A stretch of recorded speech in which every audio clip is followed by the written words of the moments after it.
रमन नाम का एक लड़का था जो एक छोटे से गांव में रहता था। वह एक होशियार बच्चा था, लेकिन पढ़ाई में उसका मन नहीं लगता था। स्कूल में शिक्षक उसकी शिकायत करते और माता पिता उसे समझाते, पर रमन का ध्यान हमेशा खेलकूद और दोस्तों के साथ समय बिताने में रहता। एक दिन रमन के स्कूल में एक नई शिक्षक मीरा मैम आई। मीरा मैम ने सभी बच्चों से उनका परिचय लिया और रमन से पूछा, तुम्हें क्या पसंद है? रमन ने तुरंत जवाब दिया, मुझे क्रिकेट खेलना पसंद है। मीरा मैम मुस्कुराईं और बोलीं, क्या तुम जानते हो कि अच्छे क्रिकेटर बनने के लिए भी पढ़ाई बहुत जरूरी है?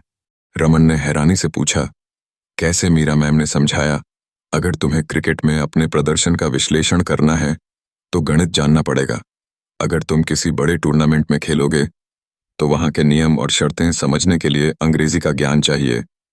और अगर तुम्हें दुनिया घूमकर क्रिकेट खेलना है तो भूगोल और संस्कृति का भी ज्ञान होना चाहिए। रमन को पहली बार एहसास हुआ कि उसकी रुचि का खेल भी पढ़ाई से जुड़ा है। मीरा मैम ने उसे यह भी बताया कि यदि वह मेहनत करेगा तो एक दिन वह बड़ा क्रिकेटर बन सकता है। इसके बाद रमन ने ठान लिया कि वह पढ़ाई पर ध्यान देगा। वह हर दिन स्कूल से लौटकर पढ़ाई के लिए समय निकालता और साथ ही क्रिकेट भी खेलता। धीरे धीरे उसकी मेहनत का असर दिखने लगा। स्कूल में उसके अंक सुधर गए और खेल में भी वह अच्छा प्रदर्शन करने लगा। कुछ साल बाद रमन ने राज्य स्तरीय क्रिकेट टूर्नामेंट में हिस्सा लिया और अपनी टीम को जीत दिलाई। यह सब उसकी मेहनत और पढ़ाई की वजह से ही संभव हुआ।